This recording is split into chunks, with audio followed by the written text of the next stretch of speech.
Hello साथियों, नमस्कार, जोहार, आदाब, सत श्री अकाल। एग्जाम फाइटर नंबर 1 पर आप सभी का हार्दिक स्वागत है, ग्रांट वेलकम है।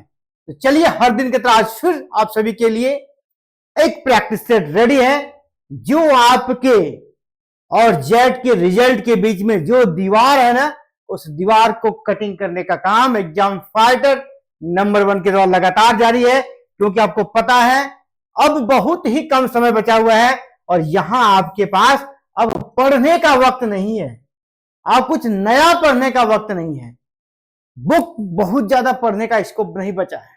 अभी आपको अगर कोई जान बचा सकता है वो है प्रीवियस ईयर क्वेश्चंस और expected MCQ, multiple choice question. जितना ज्यादा आप करेंगे ना, आपके सफलता के चांसेस उतने ही ज्यादा प्रबल होंगे।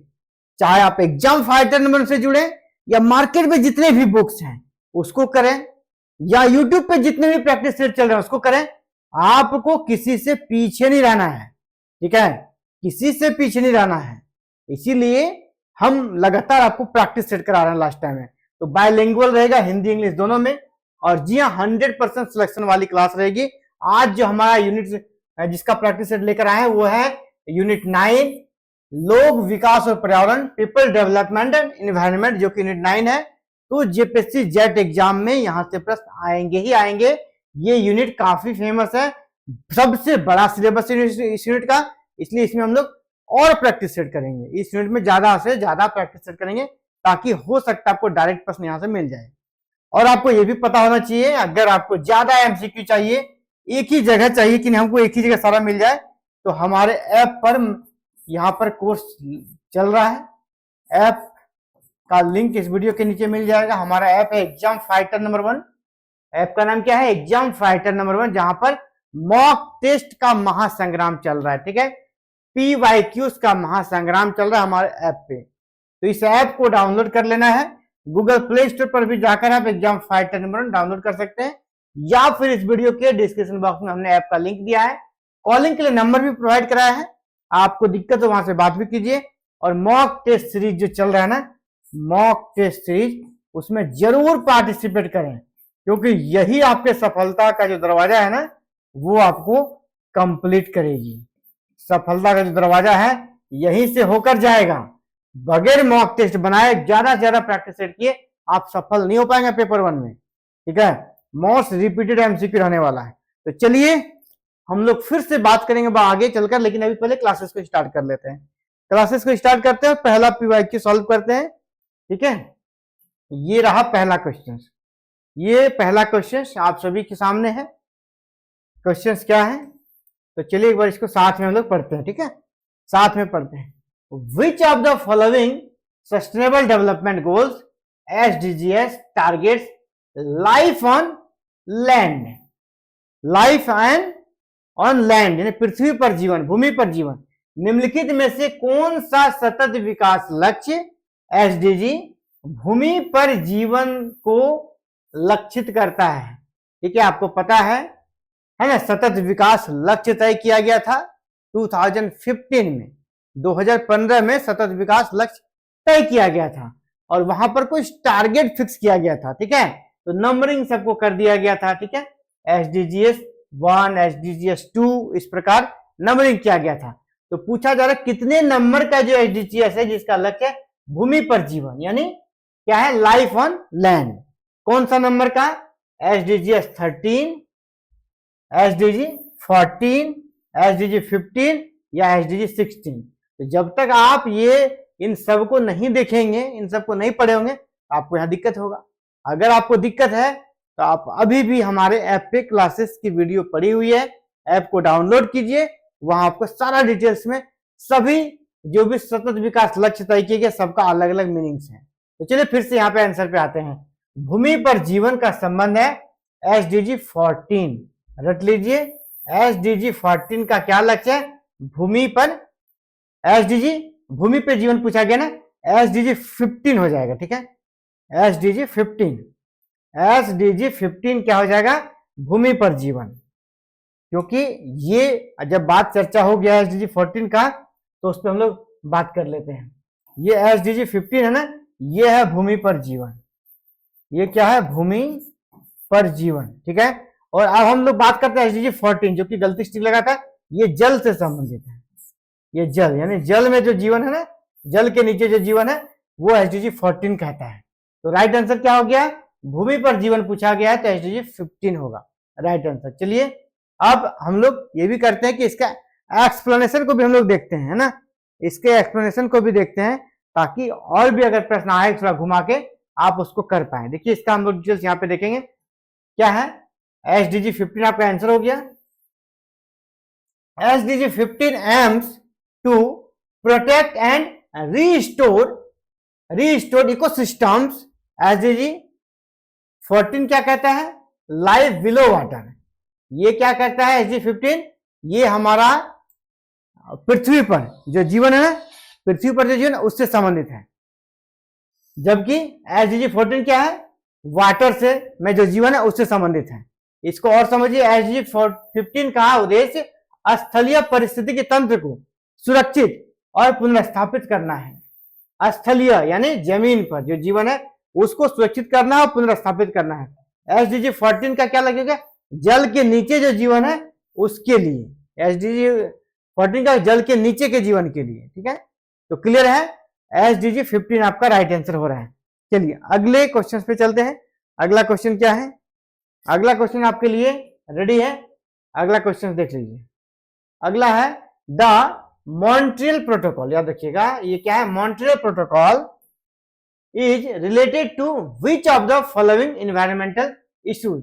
मॉन्ट्रियल प्रोटोकॉल किस पर्यावरणीय मुद्दे पर संबंधित है, कौन सा है, ग्लोबल वार्मिंग से है, ओजोन लेयर डिप्लेशन से है, या बायोडाइवर्सिटी कंजर्वेशन से है, या मरीन पॉल्यूशन से है।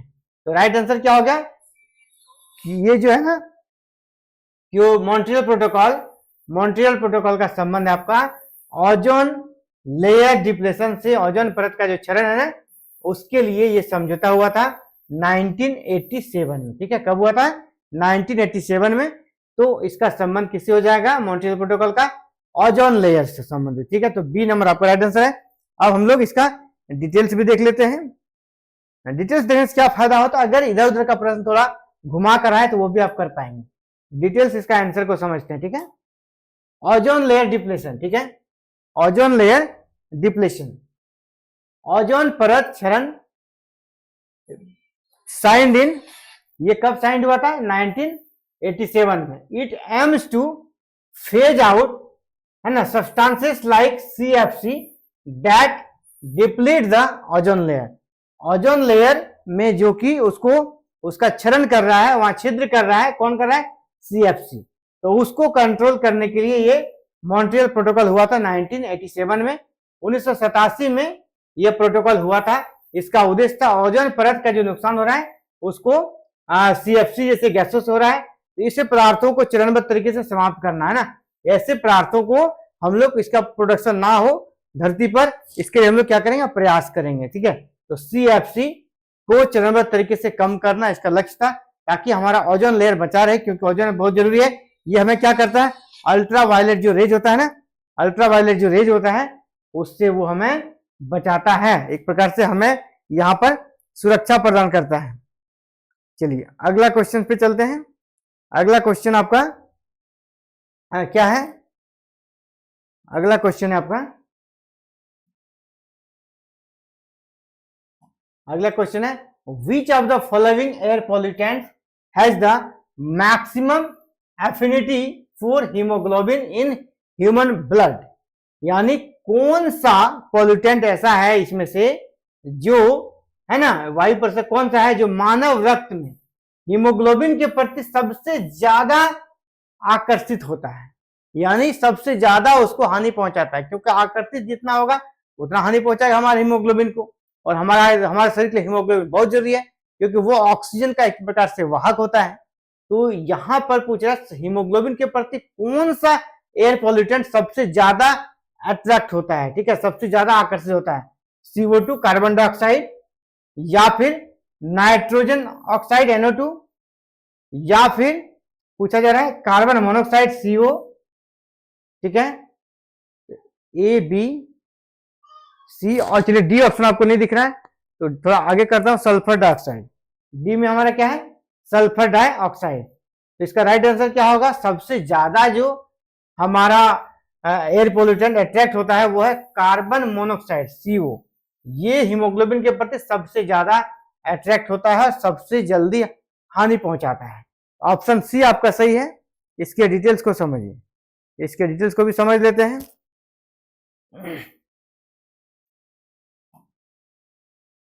Carbon monoxide CO binds to hemoglobin 2000 to 2050 times more strongly than oxygen. यानी ऑक्सीजन से 200 से 250 गुना ज्यादा अट्रैक्ट होता है हीमोग्लोबिन के प्रति, है ना। हीमोग्लोबिन के साथ कार्बन मोनोऑक्साइड CO के जुड़ने की क्षमता ऑक्सीजन की तुलना में 200 से 250 गुना ज्यादा है। समझ सकते हैं ये कितना डेंजरस गैस है, ठीक है। आपके ऑक्सीजन का जो वाहक है हीमोग्लोबिन, उसको किस स्तर तक यह डैमेज कर सकता है, CO। इसीलिए CO कह सकते हैं हमारे, कह सकते हैं जीवन के लिए बहुत ही कह सकते हैं कि एक प्रकार से हानिकारक गैस है। इसका उत्सर्जन किस प्रकार कम हो, हमें प्रयास करना चाहिए। मोटर वाहन जो व्हीकल्स है वहां से CO निकलता कार्बन मोनोऑक्साइड, इसके उत्सर्जन को जितना हो सके कम रखने का सरकार स्तर पर हमें अपने स्तर से प्रयास करना चाहिए। Under the international solar alliance, जिसको शॉर्ट में ISA बोलते हैं, कभी कभी ये पूछ दिया जाएगा, ठीक है। ISA का फुल फॉर्म क्या होता है, तो international solar alliance, ISA। The sunshine countries, जहां सबसे ज्यादा सूरज का किरण पड़ता है, जहां सबसे ज्यादा धूप आता है, ये उसको बोलते हैं sunshine country, are located between. ये कंट्री कहाँ लोकेटेड है, अंतरराष्ट्रीय सौर गठबंधन ISA के तहत सनशाइन देश किसके बीच स्थित है। तो सबसे ज्यादा दुनिया में धूप कहाँ आता है, कर्क रेखा और मकर रेखा के बीच में, ये सनशाइन देश उसी को कहते हैं, ठीक है। और इसी के बीच सोलर अलायंस हुआ है, इंटरनेशनल सोलर अलायंस इन्हीं देशों के बीच हुआ है। तो चलिए कौन कौन सा है ऑप्शन, पहला है इक्वेटर एंड आर्कटिक सर्किल, नहीं ये भी गलत। Tropic of cancer and tropic of Capricorn, जी हाँ हमें सही आंसर मिल गया है बी नंबर पे, यही होगा। बाद में के north pole and south pole, north pole south pole सारा कंट्री आ जाएगा। इसके बाद इक्वेटर एंड अंटार्कटिक, नो ये भी नहीं होगा, ठीक है। तो ऑप्शन क्या हो रहा है हमारा, बी सही होगा, ठीक है। यानी ISA इंटरनेशनल सोलर अलायंस इन्हीं देशों के बीच हुआ है जो कर्क और मकर रेखा के बीच में स्थित है। क्लियर है, चलिए इसको डिटेल्स में देखते हैं, थोड़ा समझने का प्रयास करते हैं। सभी क्वेश्चन को हम लोग डिटेल में भी देखेंगे। Tropic of cancer and tropic of capricorn, कर्क रेखा और मकर रेखा के बीच जो देश है वो वही देश ISA के तहत कह सकते हैं भाग ली में। शुरुआत उन देशों में सौर ऊर्जा को बढ़ावा देने के लिए की गई थी जो कर्क और मकर रेखा के बीच स्थित है। उन्हीं देशों के बीच हुआ था जो कर्क और मकर रेखा के बीच है, ताकि क्या होगा, सौर ऊर्जा को बढ़ावा दें और जो परंपरागत हमारा एनर्जी का सोर्सेस है उस पर निर्भरता हमें कम हो। चलिए अगला है, अगला क्वेश्चन आपके लिए, Kyoto protocol. Kyoto protocol introduced flexible mechanisms which of the following is not of them. जो क्योटो प्रोटोकॉल है, क्योटो प्रोटोकॉल जो हुआ था, यहां पर कुछ चीजें मैकेनिज्म यहां पे कह सकते हैं उसको अनुमोदित किया गया था। क्योटो प्रोटोकॉल ने एक लचीले तंत्र पेश किए, लेकिन उसमें से एक नहीं है, ठीक है। यहां पर जो ऑप्शन दिए गए हैं उसमें से एक नहीं है, आपसे कौन है वो नहीं पूछा गया है। यानी क्योटो प्रोटोकॉल का कौन सा पार्ट नहीं है, आपसे ये पूछा क्योटो प्रोटोकॉल के अंतर्गत कौन सा शामिल नहीं था, ये पूछा गया है। तो देखिए क्या क्या था क्या क्या नहीं था, पहले क्या था वो आपको पता होना चाहिए, ठीक है। पहला क्या, ए नंबर, क्लीन डेवलपमेंट मैकेनिज्म, ये तो था ही, CDM जिसको शॉर्ट में बोलते हैं। ये था इमिशन ट्रेडिंग, उत्सर्जन ट्रेडिंग, जिसको हम लोग कार्बन ट्रेडिंग भी बोलते हैं, उत्सर्जन ट्रेडिंग था। ज्वाइंट इंप्लीमेंटेशन, संयुक्त कार्य, सबको मिलकर काम करना, ये भी था।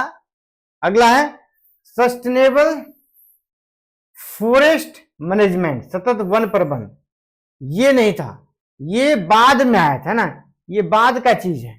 उस समय जब क्योटो प्रोटोकॉल की बात हो रही थी उस समय सस्टेनेबल फॉरेस्ट मैनेजमेंट का कोई चर्चा उस समय नहीं था, ये बाद का चीज है, इसीलिए ऑप्शन नंबर डी आपका यहाँ पर सही होगा। ठीक है, चलिए इसको अगर डिटेल में देखेंगे तो बस वही सारी चीजें हैं कि क्योटो प्रोटोकॉल मुक्त सीडीएम उत्सर्जन व्यापार और संयुक्त कार्यान्वयन है। तो ये इसका डिटेल डिस्कशन था। इसके बाद चलिए अगले क्वेश्चन पे आते हैं।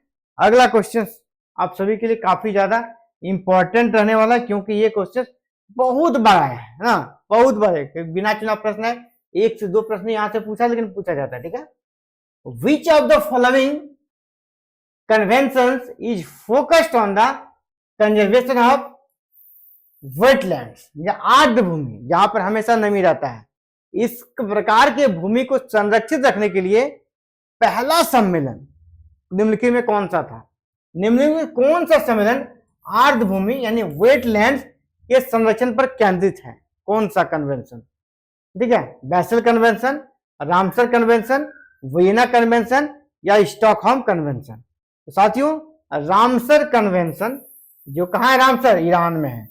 यही है वेटलैंड जो जगह है उसको संरक्षित रखने के लिए दुनिया का पहला सम्मेलन है, ईरान में हुआ था। ठीक है, ईरान में हुआ था। इसको थोड़ा डिटेल में देख लेते हैं कब हुआ था। ठीक है, तो ये कब हुआ था? ये 1971 में हुआ था, ईरान के रामसर में इस पर एक साइन हुआ था, और एक प्रकार से कह सकते हैं सबसे पुराना अंतर सरकारी पर्यावरण समझौता कहा जाता है, और कहा जाता है कि एक देश से दूसरा देश यानी अंतरराष्ट्रीय स्तर का ये पहला ट्रीटी माना जाता है। 1971 में ही हो गया था।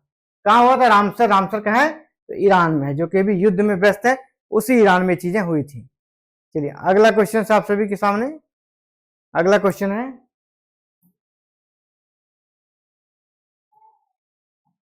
Under the national action plan on climate change. देखिए ये भी कभी कभी फुल फॉर्म इसका पूछ जाए, NAPCC का फुल फॉर्म क्या हो गया? National action plan on climate change, ये इसका फुल फॉर्म। कहता है NAPCC how many national missions were launched by the government of India. इसके तहत गवर्नमेंट ऑफ इंडिया भारत सरकार ने कितने राष्ट्रीय मिशन शुरू किए हैं? कितने राष्ट्रीय मिशन तय किए हैं? कौन कौन से राष्ट्रीय मिशन को प्राप्त करना है? 5, 8, 10 या 12? कितने तय किए हैं? 8। इसके तहत 8 नेशनल मिशन को यहाँ पर कह सकते हैं तय किया गया। इस मिशन को हमें यहाँ से प्राप्त करना है। चलिए थोड़ा इसको डिटेल में समझते हैं। क्या है ये 2008 में लॉन्च हुआ था। ठीक है, 2008 में लॉन्च हुआ था। It includes 8 mission such as national solar mission. कुछ एग्जांपल के तौर पे देखिए, mission for enhance energy efficiency. इसी प्रकार अच्छे जैसे कि हम सोलर मिशन को अंजाम देंगे, यानी ज्यादा से ज्यादा सौर ऊर्जा को उत्पादन करेंगे। इसी प्रकार दूसरा का हम लोग उन्नत ऊर्जा कैपेसिटी को विकसित करेंगे, जिससे पर्यावरण भी प्रदूषित ना हो और हमारा काम भी हो। यानी अच्छी कुल 8 चीजें यहाँ पर, 8 लक्ष्य इसको कहते हैं टारगेट। इसको आप टारगेट भी कर सकते हैं, मिशन भी कर सकते हैं। टारगेट यहाँ पर सेट किए गए थे। ठीक है, 8 टारगेट यहाँ पर सेट किए गए थे, इसी को मिशन कहा गया है। अगला क्वेश्चन आप सभी के लिए, अगला क्वेश्चन। ठीक है, ये है अगला question. Earth Summit held at Rio de Janeiro in 1992 resulted in which of the following documents. Rio में, इसको रियो सम्मेलन भी कहते हैं, रियो डी जेनेरियो में 1992 में एक पर्यावरणीय सम्मेलन हुआ था, जिसको अर्थ समिट पृथ्वी सम्मेलन कहते हैं। जिसका जो एक डॉक्यूमेंट निकला, तो उस डॉक्यूमेंट का नाम क्या है? वहां पर इसका एक फाइंडिंग था, डॉक्यूमेंट काफी फेमस है, उसका नाम क्या था? 1992 में रियो डी जेनेरियो में आयोजित पृथ्वी शिखर सम्मेलन के परिणाम स्वरूप निम्नलिखित में से कौन सा दस्तावेज सामने आया? कौन सा दस्तावेज आया सामने? Kyoto protocol, agenda 21, Montreal protocol या पेरिस एग्रीमेंट? आया था आपका एजेंडा 21। क्या हुआ, क्या नहीं हुआ, क्या लक्ष्य सेट किया गया है, उसको कहा गया कि एजेंडा 21। उसमें 21 गोल सेट किए गए और कहा कि इसी को हम लोग आगे अगला जो सम्मेलन होगा उसके पहले इन सबको फुलफिल करना है। एजेंडा 21 महत्वपूर्ण डॉक्यूमेंट है रियो समिट या पृथ्वी सम्मेलन का। ठीक है, तो क्लियर है ये, लेकिन इसे मानना अनिवार्य नहीं था, इसे मानना अनिवार्य नहीं था। अगला है द मिलेनियम डेवलपमेंट गोल्स। पहले क्या था? Sustainable development goals. ठीक है, एसडीजीएस हमने देखा अभी। ठीक है, अब क्या देख रहे हैं? एमडीजीएस, मिलेनियम डेवलपमेंट गोल्स। पहले यही आया था, ये उससे पुराना है, इसके बाद आया जैसे अभी एमडीजीएस है ना, अभी हम लोग क्या देखें? एसडीजीएस क्या था? वो सस्टेनेबल डेवलपमेंट गोल्स, उसको देख लिया हमने। यहाँ क्या देख रहे हैं? The Millennium Development Goals MDGs had a target period of, यह कब से कब तक के लिए टारगेट था? 1990 से 2005, 2000 से 2015, या 2005 से 2020, या 2015 से 2030। तो इसका टारगेट था 2000 से 2015, इसके समय था। 2000 से 2015 के बीच क्या आया? एमडीजीएस, मिलेनियम डेवलपमेंट गोल्स आया। और इसके बाद 2015 में आया आपका एसडीजीएस। एसडीजीएस कब आया? 2015 में। सस्टेनेबल डेवलपमेंट गोल्स कब आया? 2015 में। इसके पहले क्या था? एमडीजीएस था। इस चीज को याद रखिएगा, क्वेश्चन यहाँ से बार बार आता है, तो इन सब चीजों पे थोड़ा सा भी कंफ्यूजन हो तो उसको यहाँ पर ठीक कर लीजिए। कहीं भी डाउट्स हो कमेंट कीजिए, और चीजों पे बात होती रहेगी। लेकिन अभी आप लोगों के लिए सबसे हमने पहले कहा जरूरी है वो क्या है? आपको सही रास्ता दिखाना। और आपका सही रास्ता अभी एक ही काम है, और सही रास्ता यही है, आप ज्यादा से ज्यादा मॉक टेस्ट बनाएं। और ज्यादा से ज्यादा मॉक टेस्ट बनाना है एग्जाम फाइटर नंबर 1 से जुड़े, क्योंकि यहां पर मॉक टेस्ट का महासंग्राम छिड़ गया है। आप जाएं और यहां पर मॉक टेस्ट लगाएं। ठीक है, पेपर 1, पेपर 2 जिसका भी लगाना है। पेपर 1 के बारे में बात कर लेते हैं। यहाँ पे 500 एमसीक्यू आपको मिलने वाला है। 500 एमसीक्यू जो कि आपका पूरे सिलेबस का एक प्रकार से निचोड़ रहेगा। पूरा जो पेपर 1 का सिलेबस है, कंप्लीट सिलेबस रहेगा, ऑल 10 यूनिट। जो 10 यूनिट है ना, पूरा उसका कवरेज मिलेगा। Previous year questions plus expected tentative questions यहाँ पे डाला गया है।